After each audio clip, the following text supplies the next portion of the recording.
Hey everyone! On this week's episode of Greetings From, we discuss the Resident Evil 2 demo, Gearbox suing itself, our final thoughts on AGDQ, and games that we played in our childhood.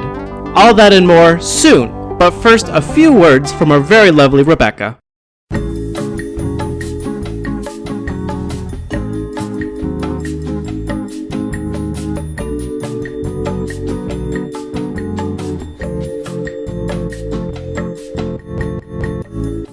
Episode of the Greetings From podcast features a special postage stamp for Discolored, the latest game from Jason Godbey, creator of The Search. Discolored is a first-person puzzle adventure game set at a mysterious diner at the end of a desert road where all color has been lost. It's up to you, the player, to bring color back to the world and uncover a few secrets along the way. Jason is looking for players to help be part of his special closed demo happening at the end of January. This demo is only available to those who sign up at jasongodbey.com/discolored, so make sure you sign up today. We have a write-up about the demo up on blog.greetingfrom.zone. I got to play it and I had a great time. It has a kind of Twilight Zone vibe, atmosphere that I think you'll really enjoy. I really enjoyed The Search, and so I'm really excited to see what the final product of Discolored looks like. So, if you're interested, don't forget, jasongodbey.com/discolored. Link is in the podcast description. Link is on our website. Link is available wherever links are sold. Now, enjoy the Greetings From podcast. Greetings, travelers. It is January 22nd, 2019, and this is the Greetings From podcast. My name is Rebecca Faye, as always. It's the same every week. It's the same name. And I am joined by my two very great friends. First, when you walk away, you don't hear me say, please, Olivia Quinn, don't go. You put some English on that intro, did you? What do you I mean? liked what you did with it. Well, you when you hit a cue ball in like a pool and you put some English on it. I don't know. You probably don't play pool. Never mind. What does that mean? I don't, but I think welcome to the Greetings From Poolcast, where Olivia teaches us words about pool. Y'all should play pool. I like pool, whatever. I mean, I like pool too, but I can get down with pool. What does English mean? Is that like a backspin or? Kinda. Is that a move? I know just enough about pool to act like I know what I'm talking about, but not enough to actually explain these terms, so. Okay. All I need to know is that there are balls and pockets and a stick. I mean, that's all you need to know. That's pretty much a lot of sports. That's it. What is a goal if not a really big pocket? And that's why this is a video game podcast and not a sports podcast.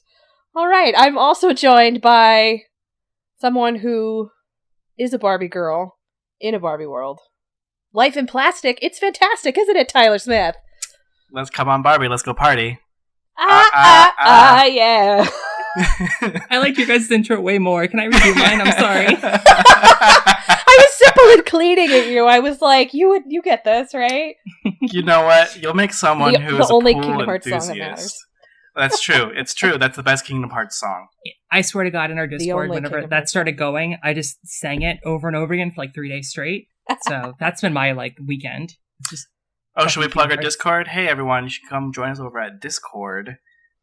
Greetings From or something. I don't know the actual. It'll be on the Twitter. It's on the Twitter. It's yeah, on we the don't Twitter. have a Flare link. I'm so not it can't gonna be discord.gg/it. No, we don't have that. No, we don't. It's a long discord.com. Yep. String like building a community. G H17 or something. Don't go to that. That could be somebody else's. Just go to our We'll give you the links. Links in show notes. Links in Twitter. Links in the description. Anyway, sorry. Subscribe. We just mentioned it. I had to do it though, because when I looked at the games that you listed in our Airtable, Tyler, there was just so many Barbie ones that I was like, I am absolutely remiss. Did you play Barbie Detective? I'm sorry, we're not in the meat of the podcast yet, but I just need to know. To answer the question, did you play Barbie Detective? Not that I can remember. Let me do a quick googly search. Oh, Barbie Detective was so good. Barbie was my shit, to be honest. What is it different than Nancy Drew? Explain Barbie Detective versus Nancy Drew. Well, I think should we get into that when we're actually there? Or, okay. I mean, we can do it now. It's fine. Okay, we'll hold the thought. Yeah, I'll answer that question. Pinning Barbie Detective. Yeah, so Barbie Detective TBD, Detective games, all the rage. We're not here to talk about those right now. Instead, we're here to talk about some shit that's happening in games. Because the world is falling apart, as usual. So let's not talk about that, because it's awful. Let's start with something fun.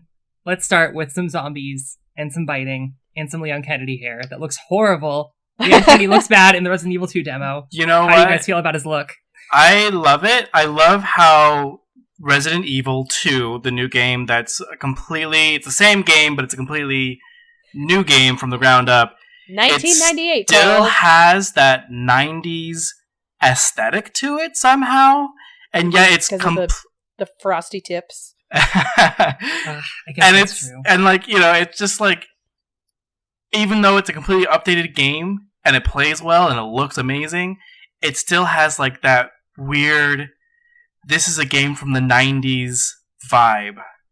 I don't know. It's really interesting. It's like if we had that technology in the 90s, this is what that game would still look like. They did a really good job with it. At least, for the demo that I've seen anyway.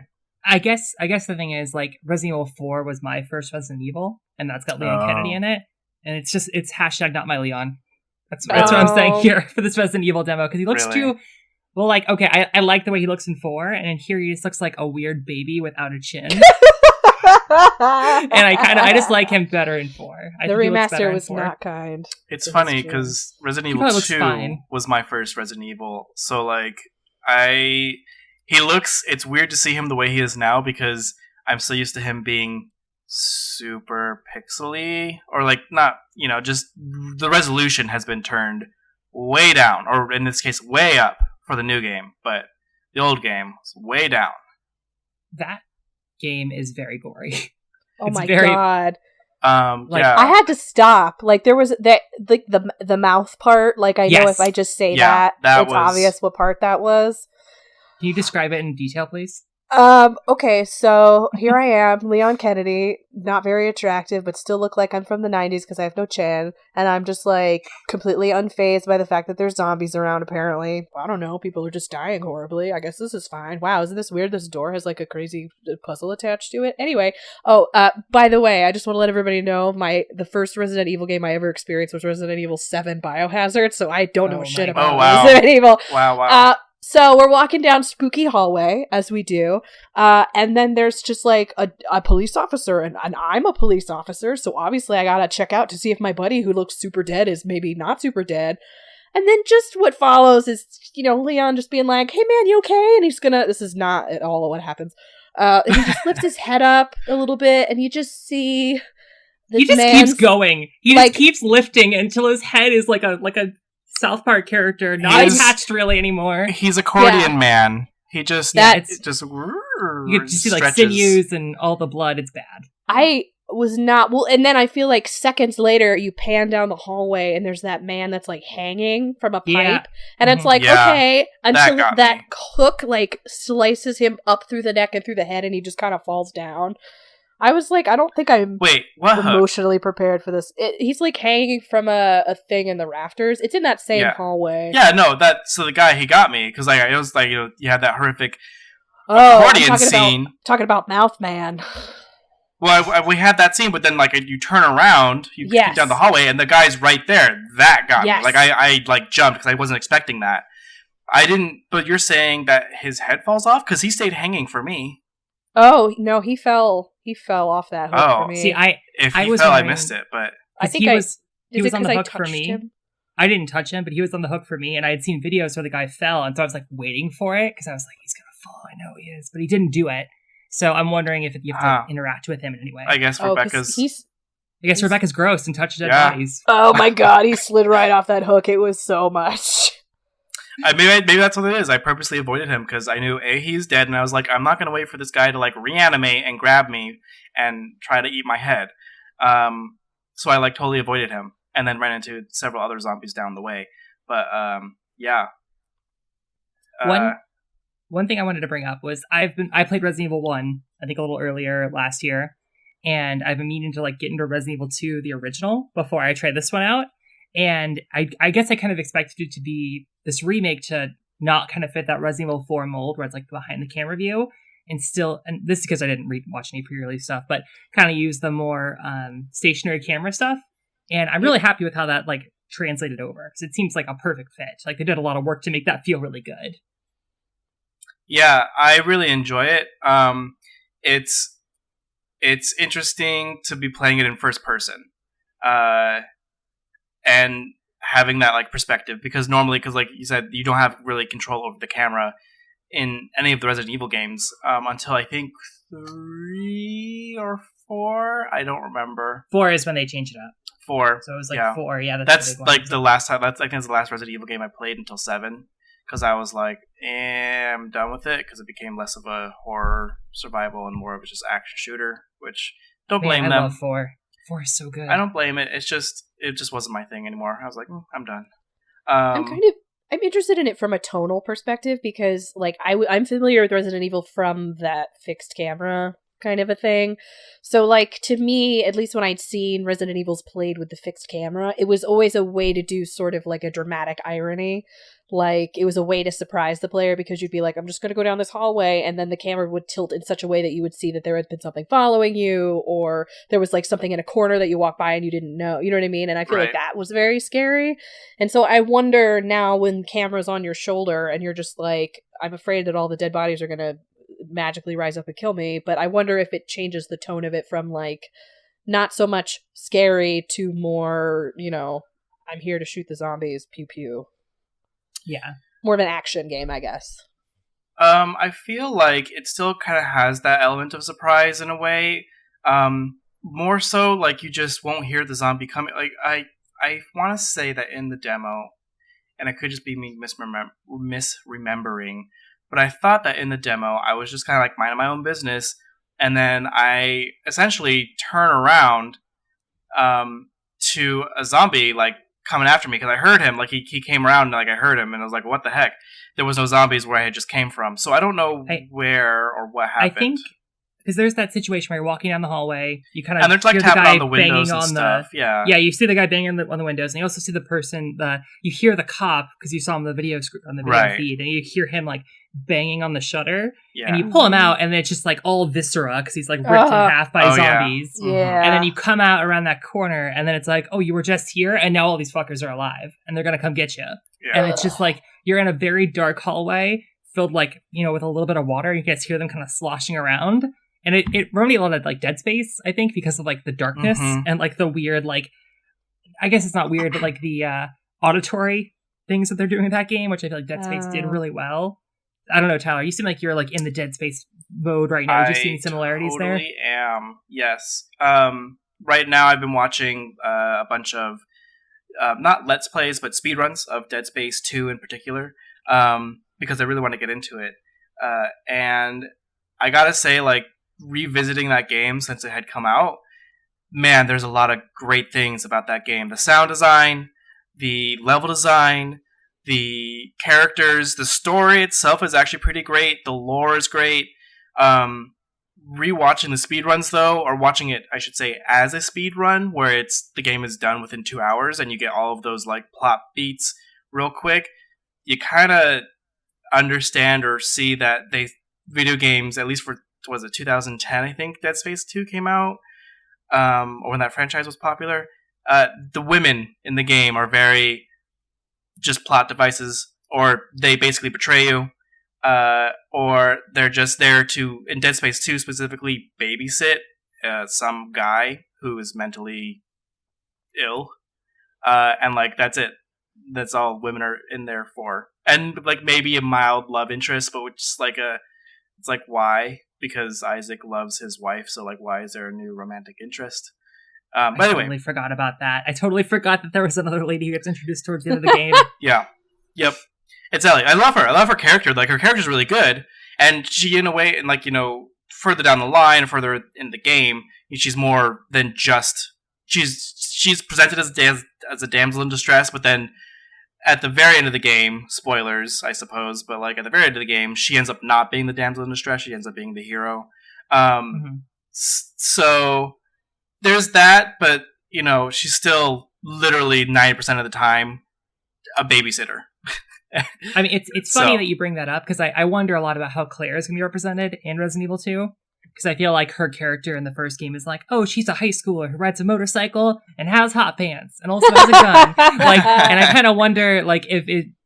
I think things have changed, and like Ada Wong is also in this game, and like Claire Birkin. I don't remember the female scientist's name, but I kind of wonder how the representation of those characters are going to go because all the voice lines have been re-recorded. Like, I think it's been pretty funny seeing that meme of the guy who's like trying to shoot zombies, and he says like fuck, and then Leon also says fuck right after that, and I was like, oh no, they're saying the F word in this game. It came out in 1990 whatever, and like they couldn't say that in a video game. So I'm excited to see how they reinterpret those characters.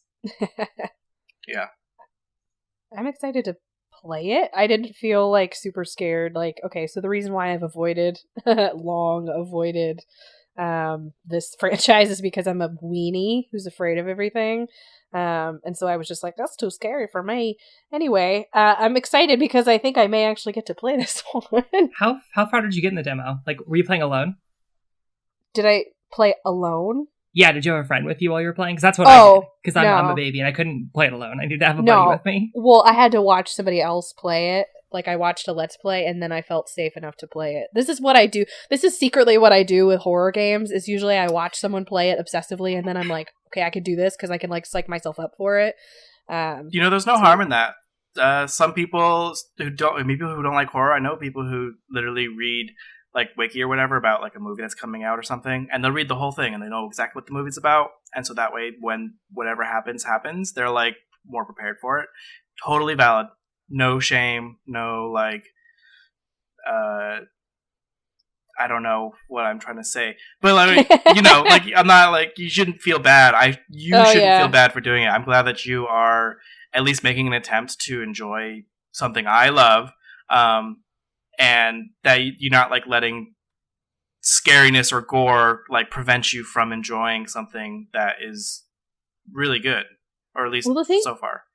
And I could get like, this is the thing that I never really understood about myself, but like I can get really in deep on these things. So taking Resident Evil 7 as an example, I loved it. Like, I watched people stream it. I must have sat and watched that game get played through like 90 times. Like, I don't know what my problem is, but I was like, it was so entertaining to me to watch. And there's just a lot of games that I think especially horror games, I love watching them. Like, I will sit and watch them till the cows come home. And then when it comes to like, it's your turn now, it's like, gonna hard pass on that one. When you played Resident Evil 7, did you like watch it a bunch and then play it a bunch? Or did you play it once and you're like, cool, I'm done? So I watched it a bunch. I knew exactly what was going to happen, and then I tried to sit down with it, and I was like, nope, goodbye. I could not do it. And I tried to do... Well, so I have the Resident Evil 7, like, VR... Oh, shit, yes. No. Yes. Yeah. Do it. No, I did. I did do it, is the thing, and I regretted it instantly. Because it's just you in a chair. It's not you actually playing the game. It's like its own proof of concept, which I think is really interesting. But it's just like you in the chair, and then, people are stalking around you and like throwing things in your face and like kind of moving from ear to ear, and it's just very unsettling. Wow. You can play all of 7 in headset, right? You play can. That game as a VR game. Uh-huh. Oh, man. That's how I want to experience. I want to get a VR headset specifically to play that game so I can cry and never sleep again. I don't know. I just feel like the part where you just get your hand cut off is like already more than I could take in normal D. That was intense. And I feel like, the hand being cut off in Resident Evil 7 is the accordion face in Resident Evil 2. Like, they put that in there early on, so like just kind of like set the tone of the game, and like not that the whole game's going to be this gory that we're aware of, but like it just kind of like, that's super unsettling. I wish I had not played the accordion on his face. I do wonder if the gore is meaningful, I guess. And I mean this in the sense of Resident Evil kind of as a larger picture. Like, obviously the reviews I think are really good, and people are like, this is not just a remake, this is like maybe the best remake of anything, and this is really a love letter to the series, and that's all the kind of conversation that's happening around it. But I always wonder, like, I think what you say is really important, Tyler, about how it definitely sets the tone. And so that whole like, hey, we're just going to cut your hand off and then it comes back, but this is what that game is. sequence in Resident Evil 7. I'm interested if that first sequence in 2 is like, hey, we're going to set the scene and you're going to see a bunch of people get ripped in half and their viscera is going to be everywhere and that man just doesn't have a jaw anymore and whatever. I wonder if that's going to be like, they're going to really kind of grind it home and be like, hey, this whole thing is gross, or it's just like, hey, this game is scary. You know what I mean? I'm interested in the long game for gore in that. Because it's obvious that they were like, look how good we can render that man's throat being torn open. Yeah, it was a lot. It was so much. It was a lot. we have come very far here in terms of graphics. I don't know who's calling me. Technology. It's so powerful. I think one thing I just wanted to comment about the viscera and the gore, because I played Resident Evil Code Veronica. That was actually my first game, and I got like 5 minutes into it, and I was like, you know what? Fuck this. It's too scary. I can't control the game. I'm not going to play it anymore. Like, I got to the first section and said, this sucks, and I'm not going to do it anymore, because I don't feel like I can move. With 4, I played the game, and in that opening sequence, you're kind of going through a little village, and then some guy comes up with a chainsaw and cuts your head off. And like, it doesn't have to happen, but if you play the game poorly, and I remember sitting there being like 15 and like having the chainsaw head thing happen and just being like, oh my God, I need to like walk away for a minute. This is a little too much for me. Wow. But I think that there is an effective use of like, hey, you're not really safe. Insta-kills can happen here. And like, they're trying to be a little less campy compared. I think like, as I was saying, like that tone setting piece is really important because it kind of like sets, hey, here's the expectations of this game in the first 5 minutes. Yeah. Which is neat. Because it's funny, because you still kind of like run the same, like they did a very good job of animating the characters running in the sense, like the way that they ran in Resident Evil 2, they kind of still run in Resident Evil 2 2018 or 19, you know? And so it's just there's like little things about this game that they paid attention to detail, and it has so far in my 30 minutes of playing the game really paid off. And I feel like it has definitely, like Rebecca was saying, it's a love letter to the franchise. And they've done a really good job of making this like a almost spiritual successor, but it's the same game, but not the same game. And I kind of wish to see more of it. I mean, this is all very preemptive, as I have not played the entire game yet. This is based on a 30-second demo, or 30-minute demo. But what I've seen so far, what I've played so far, I'm going to really enjoy this game, I feel. So. You know, I will say that, and maybe it's just because I, like, only played, like, childish games for a long time when I was growing up, but I can't wait until there gets to be a game that I played at some point in time that I get to live until the remake comes out, because right now, you know what I mean? This is a really significant upgrade from 1998 or 1999, whenever it came out, to 20 years later. And now it's like, you know, playing that demo, if this was not, like, if I didn't know this was a remake, I would have 100% believed that this was a brand spanking new ass game that came out this year. Like, you would never look at this and be like, this is a remake, where everything else I've played has been like, well, this is a remake. You know what I mean? Like, Katamari Damacy looks better and, you know, Dark Souls look better, but it really is not that kind of an upgrade. And so I can't wait until I can outlive a game until someone really remakes it. Because right now... You can't wait till they get the Kingdom Hearts 2035. No. Kingdom Hearts, after this third release, it needs to either be reimagined or... Tyler, let me tell you, Dream Drop Distance is a reimagining. We got lots of games here that are the same game over and over again. Gosh. Well, okay, so Dream Drop Distance is not the same game. Coded is the same game. Okay, I apologize. Yeah, Dream Drop Distance... lack of knowledge. Yeah, Dream Drop Distance is like if you were playing normal Kingdom Hearts, but then it was also like a Pokemon game at the same exact time. Okay, so it is the same story. Well, so technically it takes place after Kingdom Hearts 2, and like it's the most recent in the timeline. I regret asking. Okay, so it's the most recent in the timeline. It's where Riku and Sora take their Mark of Mastery exam in order to be pro Keyblade wielders. God. Because I can talk about the timeline if you want. Somehow I feel like the next story that we're going to talk about is even less salacious than the Kingdom Hearts timeline, but grosser than Head Viscera. Do you guys want to talk about this Randy Pitchford thing? Yes. Oh, Gearbox is suing itself. Well, it's so sort of. Just to give a very high level kind of overview of what's happening. Randy Pitchford, CEO of Gearbox, who made Borderlands and Aliens Colonial Marine, which was a true classic. Exactly. It seems like Gearbox has had some issues. Like, I feel like I haven't seen a good game from them. Yeah, like, I do wonder what's happening there, because I'm like, oh, Battleborn, like, you know, I know the different games, Battleborn and Overwatch, but it seems like that kind of Overwatch ate Battleborn's lunch, and now Battleborn is, like, relegated to the history books. Yeah. And, like, we haven't really seen anything new besides, like, a Borderlands VR game and, like, a spinoff. Yeah. Yes. And I heard Borderlands VR was, like, kind of middling. Like, you just sort of, it's just the same game, but it has stupid VR controls. It feels we want to learn the tech on how to make a VR game. So we're going to make this Borderlands 2 version so that way we have our, like, technology base down. That's how I read that game. So just to give a high-level overview, Wade Callender, who's the general counsel of Gearbox from 2010 and 2018, filed suit against Randy Pitchford for alleging, you know, contract violations with Gearbox and with a separate real estate company. So it seems like they had a personal friendship or relationship.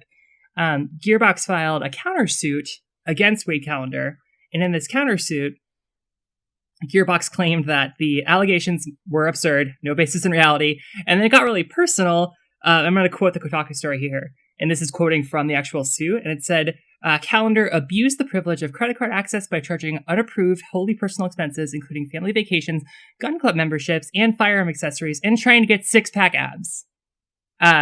This was the countersuit officially filed by Gearbox itself. Okay. Yeah, and this is like a content warning, I guess, because we're going to get into like some talk about sex workers, because I think that's where the story goes next, and that's a little, just a heads up. This is more than I even realized. It gets really deep. Right, you didn't know this? Yeah. Oh god, I did not know how deep it went. I knew that it was really... I'm going to sue you, and then we're going to counter sue you. Like, I knew that storyline. Holy shit. So in Callender's lawsuit, he alleges that, like, you know, Callender and Pitchford were friends. Their relationship fell apart. The big bombshell, according to Callender, is that Pitchford in 2016 got a deal from, like, some of the producers to get 12. Or I'm unsure about where the money's coming from. Thought it was from an executive Activision. Bonus. Was it Activision or no? It's 2K Gaming, wasn't it? Okay, that makes sense because they're the publisher. Yeah, that makes sense. So Pitchford himself got a executive bonus of $12 million, which is going to be paid directly to a separate entity that Pitchford owns called Pitchford Entertainment Media Magic LLC. And, like, on its own, that doesn't seem illegal. It seems like shitty, but it doesn't seem like it breaks the terms of any contracts unless they had something kind of already set up. The other part, as part of this, he's alleging that with that executive bonus, he was able to siphon off some of the money that was supposed to be paid towards the development of Borderlands and kind of put it in his personal account. And then the other part is that in 2014, Callender alleges that Pitchford left a USB drive in a Medieval Times that contained corporate documents from Gearbox, 2K, and Sega, Sony, Microsoft, yeah. And in addition to, and this like, it's not funny. I think Medieval Times is funny, but this other part where it says that he also had illegal underage pornography on the disc, on the USB had drive, Medieval Times. Yes. In addition to his corporate documents. Pitchford had apparently gone on a podcast a little bit before. It's unclear of the timeline. I've heard mixed things where it's like, oh, he recorded it before the lawsuit was officially filed, but the podcast came out the day after the lawsuit was filed. Yeah, it was recent. Yeah, so it was around the same time, and Gearbox went... Okay, so Pitchford is a magician, like by trade, before he started Gearbox, and he owns a magic podcast, or he owns a magic magazine. He went on a magic podcast and talked about his enjoyment of cam girl pornography, and how he liked to watch women stream erotic content. And he said that the video that was on a USB drive was of a cam girl whose name was barely, like, her username, her handle was barely 18. And he talked about her masturbating and how it's actually a magic. Well, he said specifically, this is not a sex worker, this is a fucking magician. Well, yeah, he said the reason that he had that pornography, or that one porn video or recording of the cam girl on the USB drive of other very cryptic, company files, was because while she was recording, she was doing a magic trick, and he's calling it bullshit, or like he was trying to he saved it so that he could figure out how she was doing the magic trick. That's why he's saving her faking female ejaculation, or like it was exactly that's his reason for saving the video. It's and like he had to go on this podcast and kind of defend himself and say like, listen, I enjoy barely 18, barely legal porn. That's like a genre of, you know, people who have just turned 18 or something you want to be look like questionably younger than they really are. Yeah, I know. It's not something you really want to be. It seems like, a little strange that he's going to this length to defend his like porn, because it's like whatever. If he wants, I'm not like young. I'm not defending illegal, but you know, it's what it is. So right. Oh my god. Oh, I'm sorry. There was one other thing where he was also the peacock parties. I totally forgot about that. Yes, the peacock parties. So apparently, alleged in Calendar's lawsuit, he also said that Pitchford, in a private venue in his property, would sometimes host these parties where it would be of-age men who would expose themselves to underage women in things called peacock parties. But all of this, that's Pitchford hearsay. denies. Well, yeah, so we need to. So I do know that. I mean, I personally don't know, but I have heard other people talking about this, and they're like, "Yeah, Randy and his wife would invite me over to his house, and have like a huge party, you know, and they'd have gatherings and stuff, and they have like this. Apparently, they have a theater in their house, like an old timey, almost from like Red Dead Redemption, that kind of theater. They have that in their house. You know, they have too much money. Okay, I know, right? But that's like where he likes to do his magic tricks and, you know, have performers and do stuff. And so the person who I'm talking about, who went to this party or whatever, or have been invited to their house to have, you know, to parties in general, said that they haven't seen anything like that in terms of like people exposing themselves. Again, though, not to say that it hasn't happened, because they weren't there specifically watching Randy to expose himself to someone. You know, they're not watching everyone. They're there to have a good time and have drink and socialize. So who knows if it's true or not?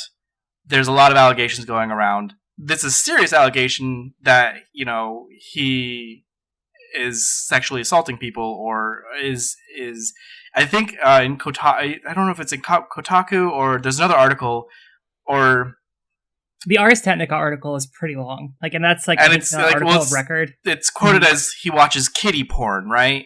And like that's like a red flag. Like just that phrase. It's not, oh, he watches barely 18 porn. It's he watches kiddie porn. Like that's completely different. It's all equally bad, but like it's the phrasing, the terminology, like totally I feel like pedophilic. You know, it all just like is pretty lurid, and also like it seems like, you know, I'm not throwing allegations out there. It just seems like if you're going out of your way to defend yourself and get all of this on the record way ahead of time, it does kind of paint a pretty bad picture, in my opinion. Yeah. So that's the part where I'm like, oh, you're going out of your way to talk about your porn habits, and also like to have this very long explanation. And I believe in the Ars Technica story, Ars reached out to Gearbox for an official statement, and they sent that podcast recording. Got it. As like their official statement. This is why. Oh my lord. Interesting. Yeah, and there was one other part that I forgot where it's David Eddings. He's the former Gearbox vice president, and I'm quoting the Ars story here. He's the voice of Claptrap in Borderlands. He ended up tweeting. He tweeted a couple things. The first thing he tweeted was, he tweeted, "It's true," without saying anything else. And then on the 12th, he followed up with Pitchford, and then liar, checkmark emoji, conman, checkmark emoji, and then perv, no idea. So there's like a lot going on in the story. So it's very possible that Randy did take $12 million to his own pocket instead of either sharing with the devs or putting it back into games in the company. Right. And then who knows about the kiddie porn. Right, and just to be clear, I don't think that unless he's breaching contract anywhere, which is it could be totally likely, and that's what Calendar's suit's related to, it's not like illegal for him to have an extra deal on the side. That's what the contract will come into play. So whoever is presiding over this case will have to read the contract and be like, well, according to this contract between Gearbox or Randy Pitchford and the publisher or something stupid, this is either legal or not illegal. And who knows? It's a bad look, no matter what. It's a real bad look all the way across. Yeah. I don't know, man. Like, $12 million. That's that's a lot. Like Gearbox is a AAA, company. Are they? Like I was gonna say, like I feel like I think at a certain point they were, but their record of like publishing has been so low recently. In terms of AAA, I think they're a really small team. When you think AAA, you think at least 100 people on the team. I think they're under that. I think they're about 50 people. That's still a lot of people, to be fair. And they still produce, these games that are of AAA quality, technically. So $12 million goes a really long way for that, for people's salaries, let alone like just a company in general. Like, I don't know why if you got that $12 extra million, you're the CEO of the company. Why? Sorry, no, it's okay. Why would you take that much more and like keep it to yourself? I guess people are just greedy. If it's true, who knows? Anyway, yeah. It's totally like it just seems like the whole thing is a little nuts. So I think I just wanted to kind of get that story out there because I've heard so many things about it that getting it down on record seemed important to me. And we can move on from the grossness of all of it. Well, Gearbox has been. This is like another like dot on the line of things Gearbox has been kind of wrapped up in. I think back in 2012 they were wrapped up in a key. Game like key, the Nitro keys or whatever. Yes. Oh, it's the G2A thing. Yeah, that was the G2A thing where they were sponsoring a site that basically stole video game keys and then distributed them to people. Or I remember that. It's a weird thing. They've been wrapped up in some interesting things, and like they totally like were like, oh no, it's fine, and then they were like, they doubled back and they were like, oh no, actually, never mind. And and they've been quiet since then. Like that was pretty much the last time we heard of them. And then they've released the new VR game for Borderlands, and I think they did a few things with Telltale in terms of the forgot about the Borderlands story. Yeah, I forget what it's called now. Tales from the Borderlands or the it has to do with Handsome Jack. I know it. Yeah, so actually I played a little bit of it. I liked it. I didn't think it was bad. Like the Borderlands Telltale thing, I thought it was like probably the best Borderlands content I played. Like best writing at least. So yeah. One other thing I just remembered is that in a suit, I believe last year, Randy Pitchford was suing his personal assistant for stealing from him allegedly. Oh boy. Stealing so what? That I wonder. Like he was his personal assistant who was siphoning off, like using a company credit card or a credit card of Randy Pitchford's to steal money. So This is just like another log to add to that fire. So there's a lot of things going over at Gearbox. Something's not quite right. We'll see. More than a few things, I'd say. Yeah. Can't believe they left it at medieval times. Oh my god. Who goes? I mean, I haven't been. Who goes to medieval times? Me. No, we don't have these in Arizona, so we can't say that.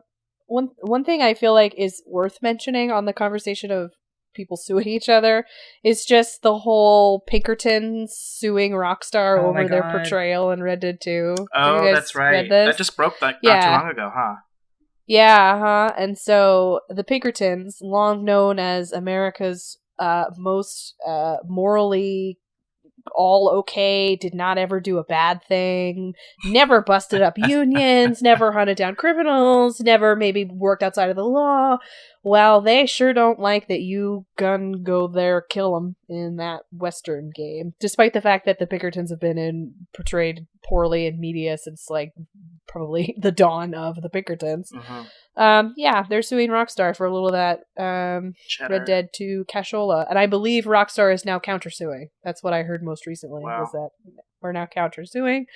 So that's wild. It's a game. I mean, like it's a game, and if you didn't say anything about it, no one would ever think anything of you. Like the fact that you're making it, suing someone and making your face public in the media is like looking at inviting people to look at you and being like, no, listen, all these things, A, B, C, D, here are the receipts.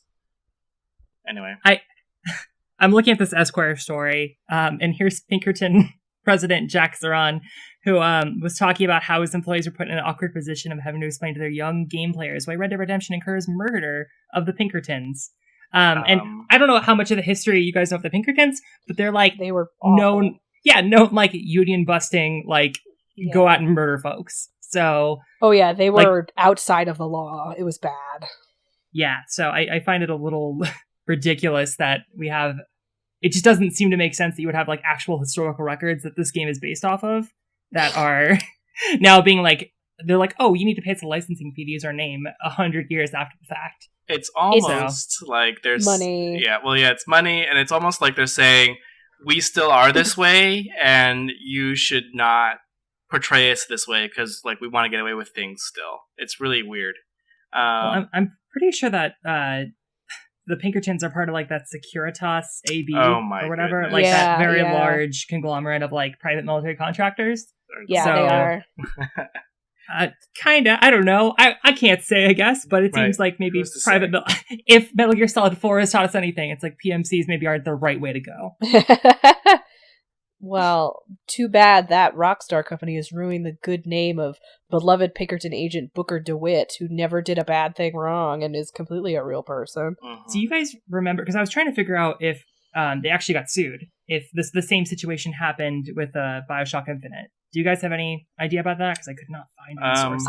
I don't think they did. Think so. As far as I knew, nothing ever came of it. Like, the question was why this game, this year, this time. It seems like it just comes down to money, because you figure probably, I mean, I'm sure Red Dead probably will 6 times outsell Bioshock Infinite, so I'm wondering if it's literally just a dollar sign. You know what I mean? That makes sense. I mean, like, you see those, like, headlines, and you see the Pinkertons in there, and it's like, okay, you could have a general counsel decide to be like, well, we could make a little bit of money here. It's worth giving it a shot. I don't think they'll really win, honestly. It's not like defamation. They're not literally saying that... I'm sure this will be settled out of court at the very... Maybe is going to be a drop in the bucket for Rockstar in the long run too. It's interesting as well, considering that the Pinkertons I feel like are not even as present in Red Dead 2 as they were in like Red Dead 1, for example. No, I rarely run into them. So I don't know. It's a fine day for a lawsuit, everybody. Oh man, getting mad at everything, like the Gillette commercial. Oh yeah. You guys saw that tweet, right? Yeah. So have we canceled Marty McFly? What's his name? Marty O'Donnell. Marty O'Donnell is canceled. Just seems like a weird hill for him to die on. I was gonna say, yeah. It's too bad we have no idea who did all that great music for Halo. So that person is just a mystery lost to time. Yep. Yeah, I don't know. What did the tweet say? I'm trying to find the actual tweet right now. Oh, all it said was just like, pour on you, Gillette, for your progressive commercial and saying that men bully each other. It didn't say all that. It just said, screw you, Gillette, I'm switching over to the Dollar Club. That was it. But yeah, it was a very not all men kind of response, except the Dollar Shave Club already did this about like 2 years ago. Yeah. Oh, I was like, hey, Gillette, I just signed up for the Dollar Shave Club. Thanks for your great advertising. Right. It's just, what a bummer. Yikes. And like everyone in the gaming industry jumped on this guy. They were like, what? Like, you were so cool for making all of these soundtracks for Halo and Destiny, and I don't know about Destiny 2, because I think he left Microsoft after that, or Bungie after that. Yeah, it seems like he's working at a different studio from what I can see here. Anyway, it's like, whatever, dude. Just get mad about it, I suppose. And it's maybe 2019 is just the year that we all finally die on those like petty hills that we're destined to die on, like the Pinkertons on whatever that stupid bullshit is, and Marty O'Donnell on his Gillette is racist or whatever thing. Like, you know what I mean? Like, maybe 2019 is just the year that we all get really petty. Maybe. And then that's it. It's just we're just starting at petty and we're going down from there. I mean, like, who was he trying to prove? I feel like he was like virtue signaling or something, you know? Like, I don't know. Why make that statement? From this hell. Like, I don't want to talk about Marty O'Donnell anymore. Yeah, he's the worst. We can move on. Yeah. We can move on. It's not honestly not that big of a news. It was a funny thing to see. It was very important to him that he established. Anyway. What?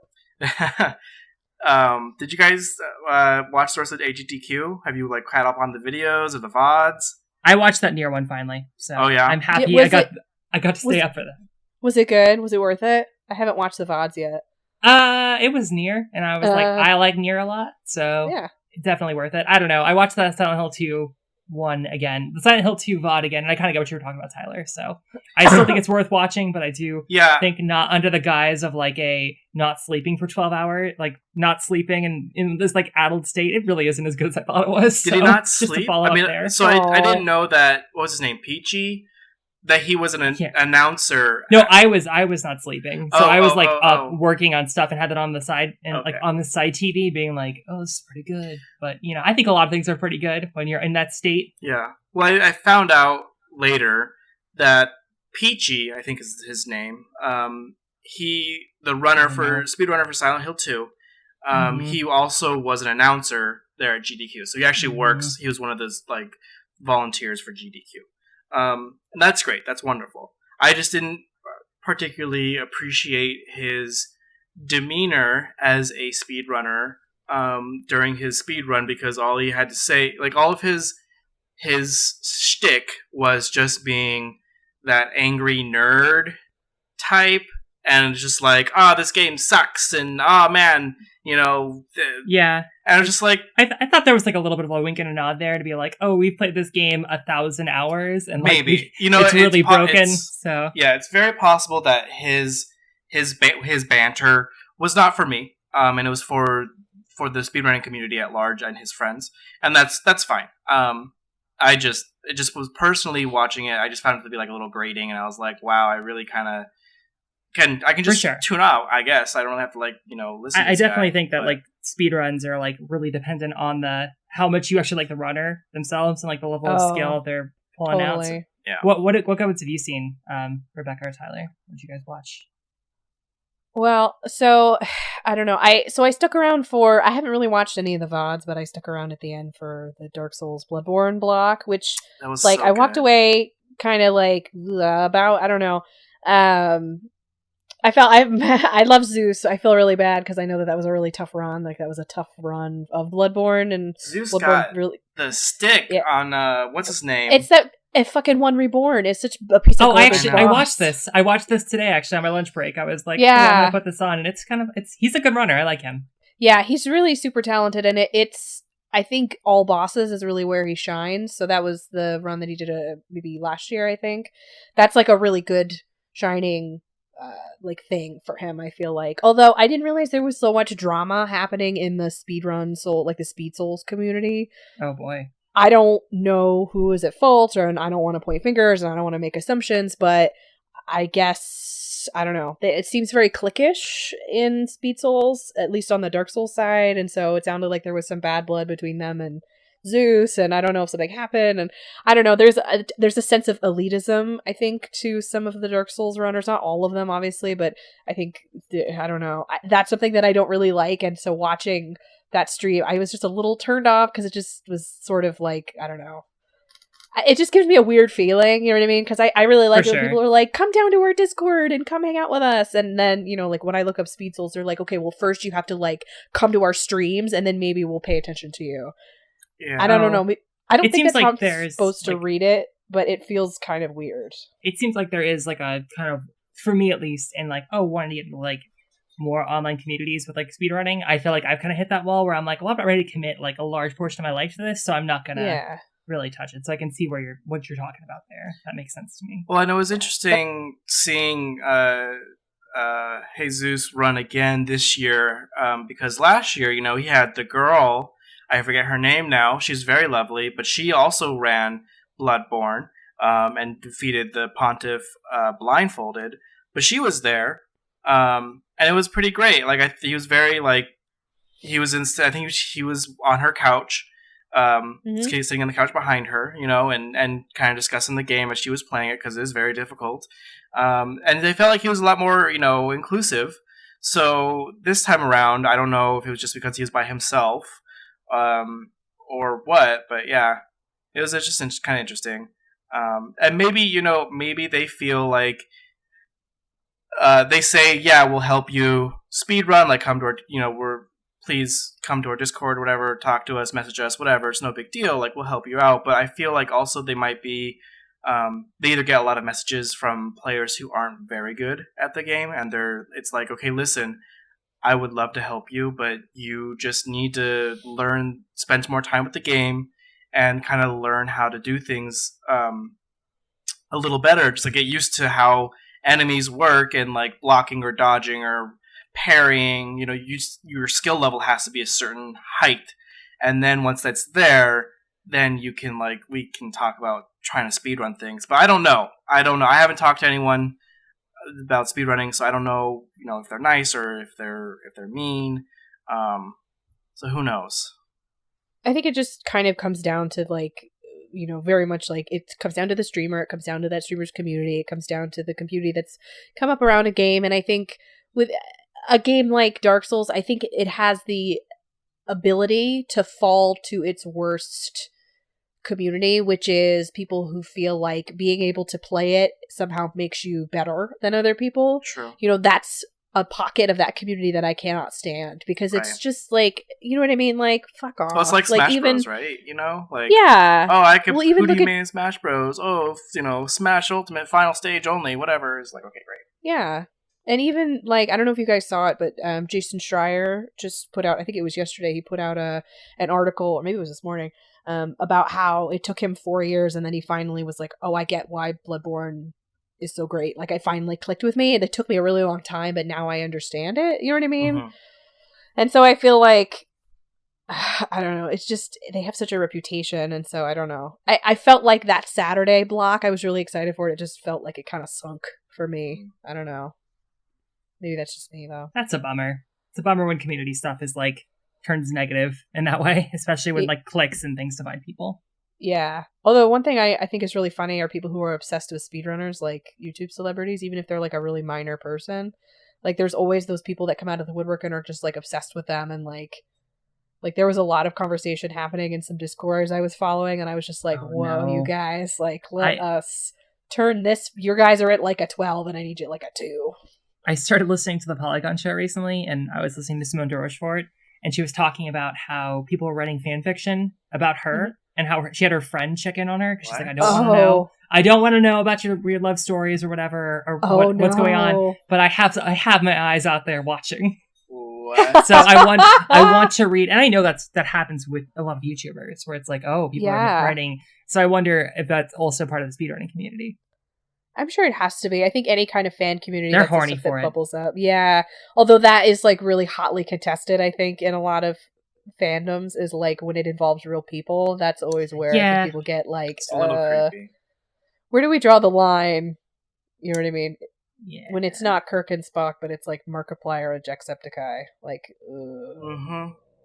I know that I personally feel uncomfortable with it, but I do wonder, like, if people, like younger folks who are like probably the main audience for that, are really like, if there's a filter there, you know what I mean? So I wonder if that's going to stop anytime soon. I doubt it, because I think it just depends on what is like your interest, and then I think that piece naturally just sort of shows up. And so whether your interest is like YouTubers or your interest is like Star Trek, you know what I mean, then I think that just sort of, it's the same thing that just manifests differently. Mm-hmm. I don't know. All right, I think horny shit is a good place to call it, and move on to more nice things, to more childlike things. I mean, it's bad because we started the pod talking about Resident Evil 2, which was a game that some of us played when we were young, and Kingdom Hearts, which is a game that I played a lot of when I was young, and I think, Olivia, you did as well. And so these two games are also trash fires in their own way. So, I feel like we're going to take it back. We're going to kick it back to some childhood nostalgia, but also it's been awful this whole time, and it's still awful and a nightmare. Rebecca, I want to hear about Kingdom Hearts. Tell me about your weird Kingdom Hearts. Okay, so Kingdom Hearts was the first game I ever got for a console. My first console TV console was a PlayStation 2. Before that, I'd only ever had like Nintendo handheld, so I had a Game Boy Color and I had a Game Boy Advance, CSP, whatever. And so yeah, I was really excited to play Kingdom Hearts because I loved Disney, because I was about 12, right, which is the perfect age to love Disney. And so I was super psyched for Kingdom Hearts. My little PS2 was plugged into a tiny, big, boxy square TV that probably was like maybe a 10-inch screen. It was itty bitty. And I played the shit out of that game for years and years and years and years. I played all of the other games that came out with it. So I played Coded, I played Dream Drop Distance, I had Birth by Sleep, I had Kingdom Hearts 2, like all of those I have, and I played them. And now, like, I'm 26 years old looking back at being 12 and loving Kingdom Hearts, and like Kingdom Hearts 3 comes out next week, and there's a part of me that's like, so there and so down to clown, and then a part of me that's also like, what the fuck am I doing? It's been so many years, like, I don't even know if I can hang with it anymore. I wonder, because I didn't really play Kingdom Hearts. I was like, probably, I'm a little bit older than you, and so my younger cousin is like, oh, check out this Kingdom Hearts game, and I really like the PS2, and then I was like, oh, I gotta get this shit. It looks good. I like this Disney thing is so weird, and then I just remember listening to that like Simple and Clean song on repeat over and over and over again, being like 15 years old, and then just getting like a little like low-key obsessed with that game and like not talking to anyone about it because I'm like, this is like some kid shit that no one needs to know about me. Yeah, sure. But I like 100% of that game. Like I fought Sephiroth and I got right into 2 as well, and I really like. It's a weird game. There's like a weird tonal shift there that doesn't really make any sense, and it's like, why are these Final Fantasy characters here? It's not really ever explained, but it's just happening. And the gummy ship's terrible. I don't care what you say, it's bad. No, it is. I never wanted to do those sections. I never built my gummy ship. I never put 2 seconds of thought into it, honestly. Like, it just wasn't worth it. And I do wonder, like, the story of that game. Like, I know I haven't played all of them. I'm kind of like leaving myself intentionally blind a little bit so that way I can kind of go through them at my own pace. But I'm like, does it ever really make sense? I've heard from people who are obsessed. They're like, it doesn't. It's all bullshit. What do you think about it? So it's a really difficult call because I think there are like moments where it really shines and it comes out with this idea that's like, oh shit, yeah, like, yeah. And then there's also times when it just, I don't know, it makes these really baffling lore decisions that make sense to nobody and like aren't even really prompted or worthwhile. So I think then that sort of boils down into, okay, well, is this like a legitimate game that's important, or is this like a stretch to make a little bit of money on this franchise that has not gotten a mainline game release for like the last 15 years? You know what I mean? Yeah. That's a tough sell. I think some of the history is really interesting, and I think the way that it tries to tell the story is really interesting, because kind of fundamentally, it's basically Harry Potter is sort of the storyline. And I'm like, yeah, I can hang with that. But then there's like all of these other pieces of like, this is 6 different people from the future and from the past, and now we're in data, and now I'm in a computer, except it's the computer's in my memory, and now I've put memories into a person that's actually data. You know what I mean? So it kind of like, oh my god, and so here's the thing that's even difficult to me is so like it even has a tendency to, when they are delivering like really important lore pieces, and I think about, so there was like I don't know if it was a mobile game or if it was like a clicker or something like that, but there was this whole game that was centered around the concept of the Keyblade Wars. So this is like going all the way back to the original, like why shit went to hell in the Kingdom Hearts originally and why all of this is sort of transpiring. And it's like they try to deliver this like, yeah, so we humans did the human thing. We all fucked up, right? And so this thing that was good and pure, we destroyed it, and now it's scattered all over in these pieces, and somebody has to put it back together. And then, like, that is delivered by a man wearing a unicorn outfit, and so it's kind of like, sometimes it's just like, I don't know what I'm supposed to get out of this story. The last thing I want to say is, I remember, please correct me if I'm wrong, but I remember in Kingdom Hearts 2, like the first game, it's all about like Sora finding Kairi, and then it kind of changes to Sora trying to go after Riku. Right. And it seems like Riku and Sora have a much stronger relationship in all aspects than Sora and Kairi. And like, is that actually the true story? Is that these two boys are in love with each other? Yes, I would say yeah. Well, so they are supposed to be competing over Kairi, but the whole Kairi storyline is that like she's kind of a third party that's drawn to the like, I don't know, the powerful light that's in Sora. And, oh my god.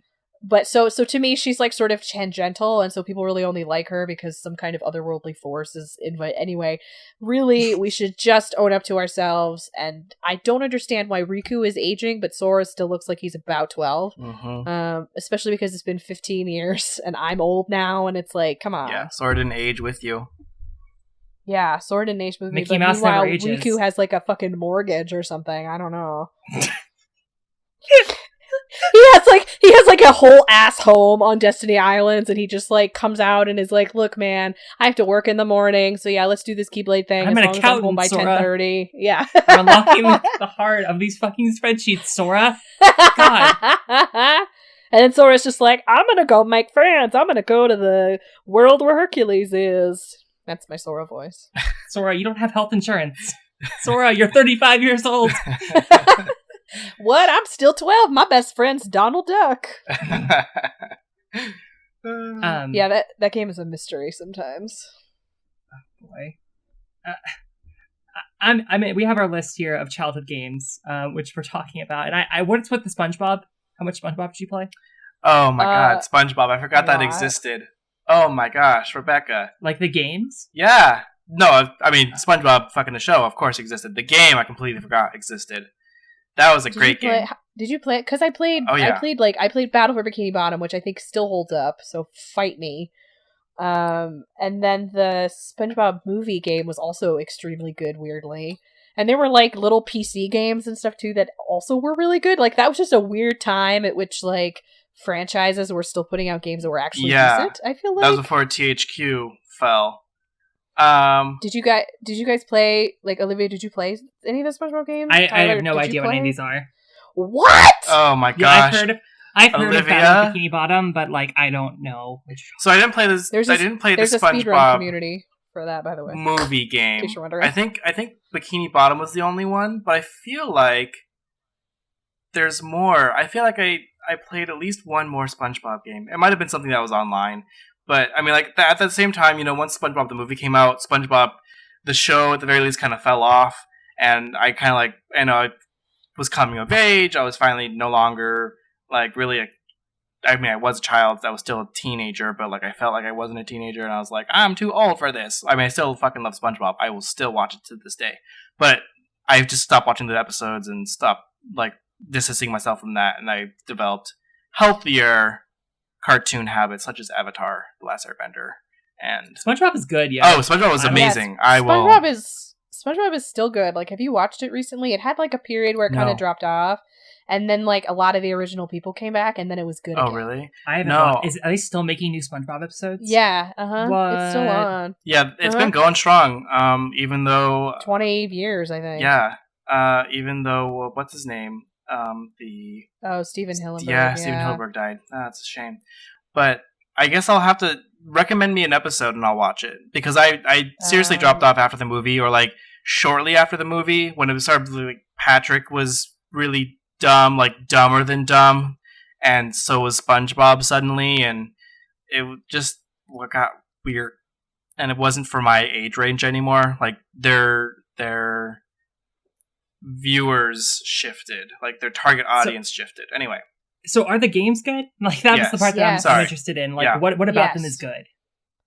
So at least for Battle for Bikini Bottom, like weirdly that was like a full ass video game. You know what I mean? Yeah. Like, and it had so many different pieces to it and built on itself really interesting. So it was like, on the one hand, like a third person, just sort of action adventure game that was also like, it had racing in it, and it had like platforming in it, and it had, you know, all these kinds of collectibles and stuff. And it was like also a whole ass rendering of like every major location in the SpongeBob Bikini Bottom universe as well, which was super weird. So it just was like, when I was a kid, it was so like, it felt really big and it felt really encompassing, and like all the characters are in it and you could go anywhere you want. I don't know. It was like it was good. Jax and Daxter, basically, like, but SpongeBob. Yeah. Like it was that same vein of game where it's somewhat open world, and you can you have like things to find and objectives to do. And or like Spyro, you know, like it's that kind of game where there's collectibles, but there's also like an actual plot and kind of side missions to do, or side quests to do. And it was a nice game. I really enjoyed it. I would love to play it again, but like, my God, that to find it would be a feat. We have ways. I still have it. Oh, well then. There we go. I still have all of my. Come on over. I got my PS3. I guess we can play this it. is gonna have to happen when I come down, and we'll have to actually see this fucking game in person. Yeah, I'll have to figure out which memory card of like 8 memory cards that is the one that is on my PlayStation 2. That's something I don't miss. Just as a complete aside note, I don't miss memory cards because wow, I had like 10 of them. Wow. And I had to write on the front what game was on it. Oh my gosh. I plugged in my PS2 recently with my memory card, and I lost like all of my saves except for like I have 3,000 Metal Gear Solid 3 saves on there. It's just like all of the random like subsistence like skins and shit, and I'm like, man, I wish I still had some of these like original saves because like I played a lot of Final Fantasy X, and that's not there anymore. So yeah. Fuck me. So I'm curious about Final Fantasy X because I played Final Fantasy X, but I played Kingdom Hearts, and then that made me aware of Final Fantasy, and then I played Kingdom Hearts 10-2, the sequel. See, that's secretly the best one. I love 10-2. I know. I'm glad you're with me on this. No one feels that way. I was afraid you were going to be like, no, how could you start with the second one? No, 10 is really the one. So, yeah, so to go back, I didn't, when I got a PS2, I was like a year after it came out, and I was like begging my mom. It was the only gift I got for Christmas.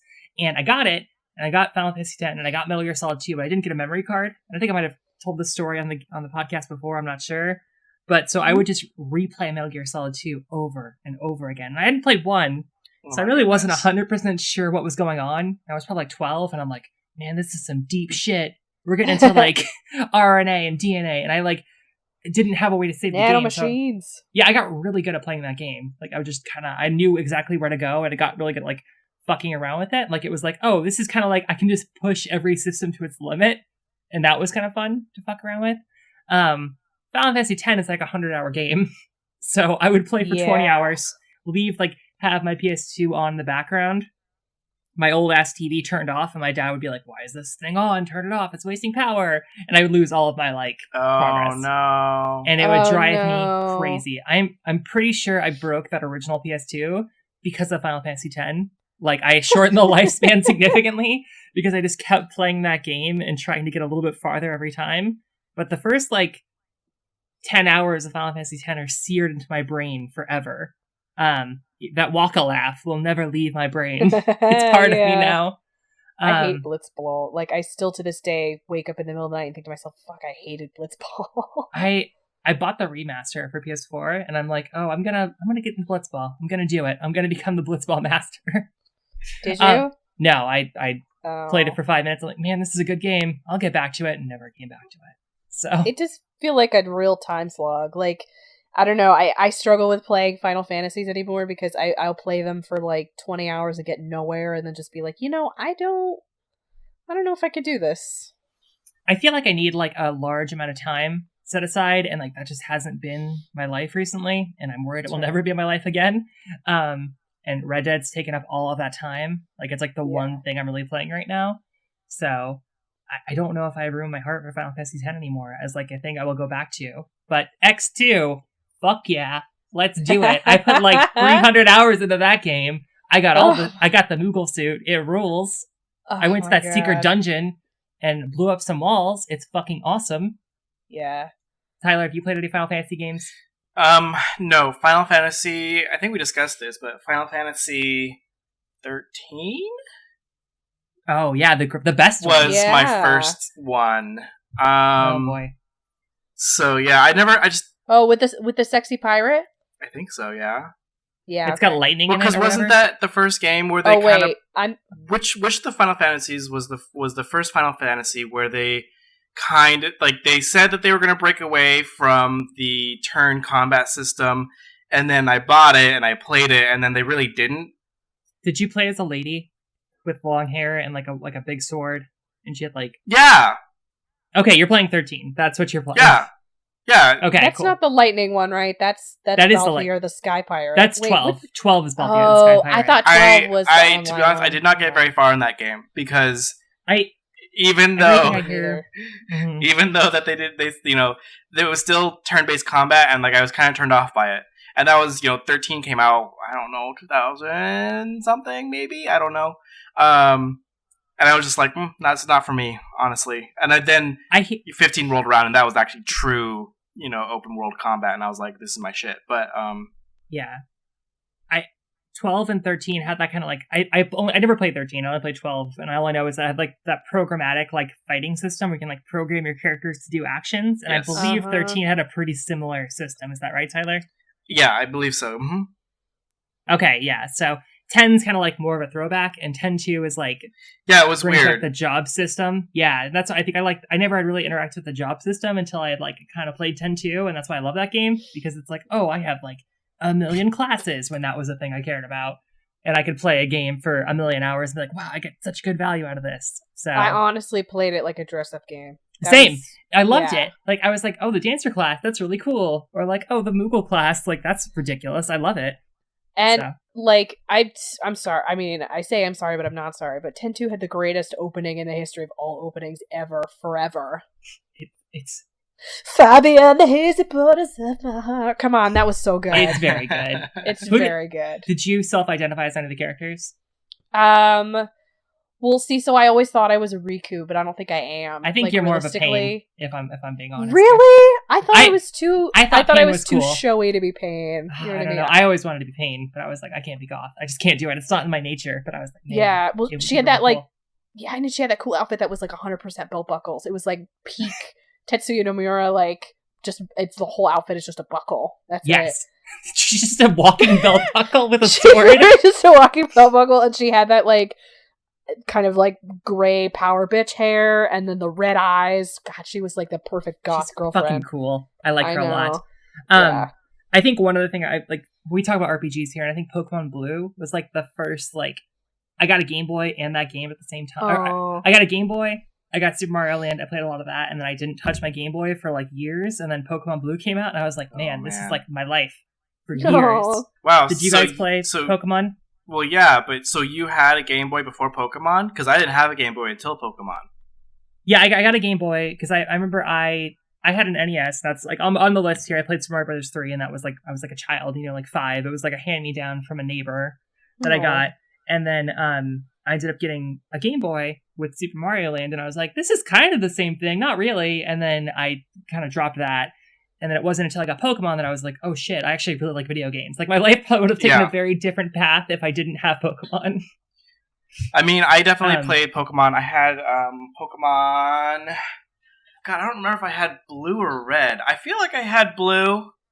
That's because you're cool. Because I You're had not a monster. Blastoise. And I was like, yeah, and then I don't think I had Red.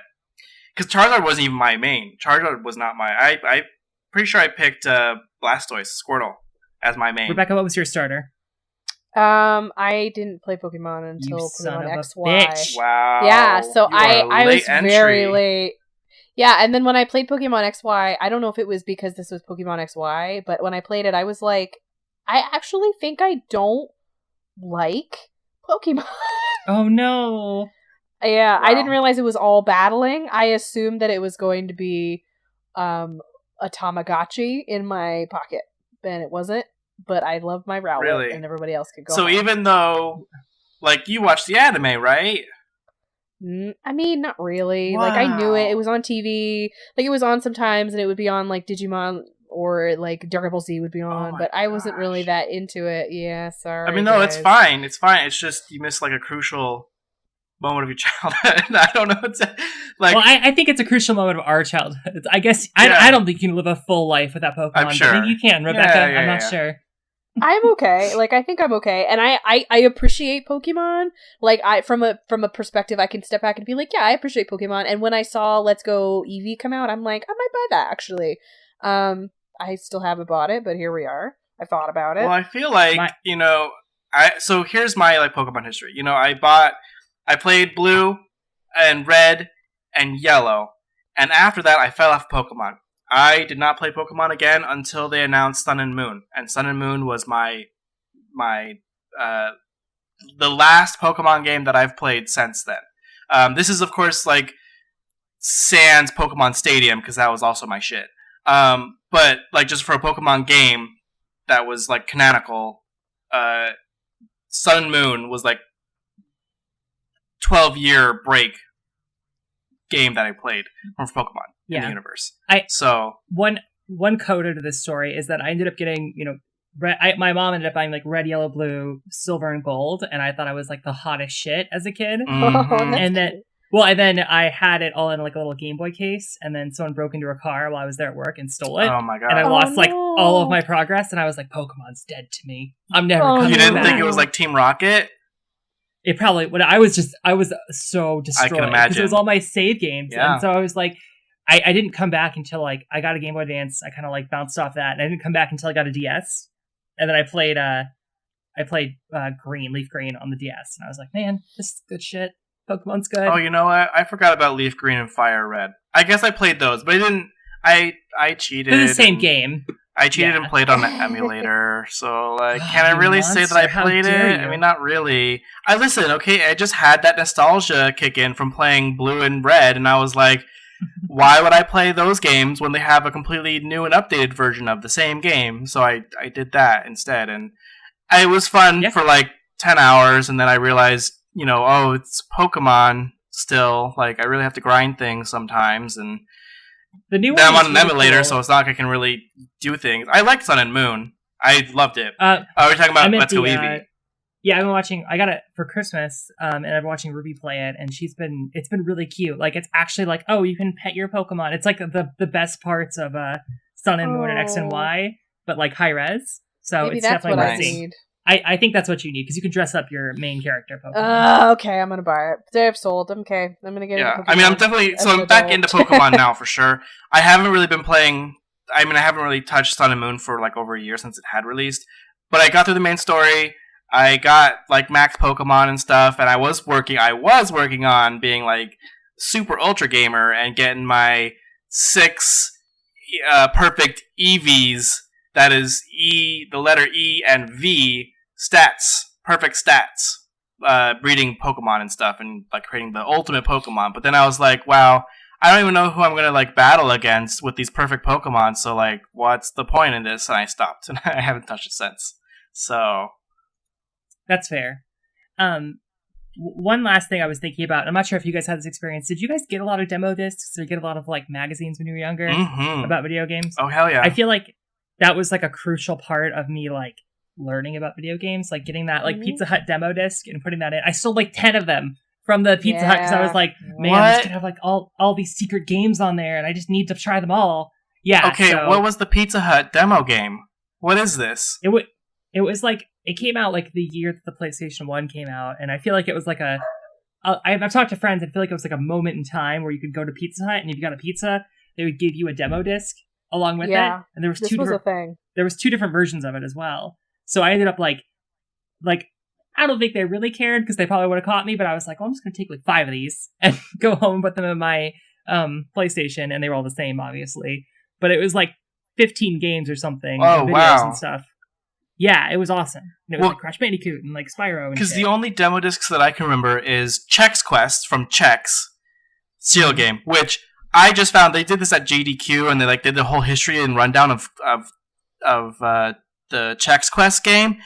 I didn't know it was a fucking Doom knockoff. Like, it's literally just Doom reskinned. That's it. Yeah. I had no idea as a child. So apparently I touched, like, I always tell people, like, oh, I never really got into Doom, I never played it, never did anything. Apparently I did. I love Chex Quest. Like, that's amazing. I love it. That was the only thing. It came in like a stereo box. Other than that, like, my only other demo disc that I can think of was like when Atlantis came out, and there was another cereal company had a demo disc for this Atlantis game, and like you pop in your computer and like play this 3D really awful Atlantis game with Milo. Oh, weird. Yeah. I played had a the little bit of Atlantis Game Boy Advance game. I wonder if it was the same one, but I don't know. On the Game Boy Advance. This was like a really short game too. I don't think it was a first-person shooter. I remember gliding in a canyon. I'm being on a hang glider. It's literally been years, so I guess so I don't. long ago. Yeah, but for me, it was like, oh, demo discs were like a monthly manna from heaven, because I was like subscribed to like official PlayStation magazine, and like I got EGM for a little bit, and those demo discs were like everything to me for a long time. So I feel like a lot of my like gaming knowledge, where I'm like, yeah, I played Tenchu, and I'm like, no, you played like a 5-minute demo of Tenchu. You have not actually played that game. Or like, I remember seeing King's Quest, as a child on like a weird demo disc and being like, wow, this sucks. And thinking back to it, I'm like, oh, that's like the progenitor of Dark Souls. So, oh my god, I don't know. Quest. I just thought that was really important, a really important part of me, like liking video games, getting into the internet, really. So it was magazines and demo discs were all we really had. I still feel angry because I never got. Do you guys remember when Burger King had Viva Pinata? That was like a moment in time, and I never got it. Wait, they just gave you Viva Pinata? Yeah, I don't know if they were giving it to you, but I think they were like, you could maybe buy a copy or buy like a demo or something. It would come in like a kid's meal. I just remember I had this like really weird, vivid memory of going through Burger King like more than once. Yeah. And on the menu screen was all this Viva Pinata stuff. And so I think they had like toys and then maybe a demo disc that I think you had to pay for. In terms of gaming, I think Burger King came through so much more than McDonald's. Like, not only did they have the Viva Pinata thing, but they also had the gold-plated Pokemon cards when Pokemon the movie came out. I have all of those still. Well, like, they're not gold-plated, but you know what I mean. Like, they're, shiny. Those are worth money. Hold on to them. I mean, I'm sure they're worth money, but, like, it's I have a metal brick. It's like, that's your retirement. I have Togepi and Mewtwo and Gengar. That's all we have as millennials, Tyler. It's our Happy Meal toys. That's it. But, like, even beyond just, like, those metal-plated bars, like, they did a whole bunch of other gaming shit, too. Like, McDonald's was pushing their, like, Fairy Princess, Disney... even their own McDonald's like hamburger hamburglar, excuse me, merchandise. But like they never did anything gaming wise. They're very much like more movie oriented. And Burger King at the time was like, well, we don't know what to do, but we'll do video games, I guess, because no one's doing those. And like it was just such my shit to get a Happy Meal from Burger King. Yeah. Good times. That's a good time. Okay. Oh, go ahead. I need to hear this. I need to know. I need a treatise on Barbie games. Oh, yes. Right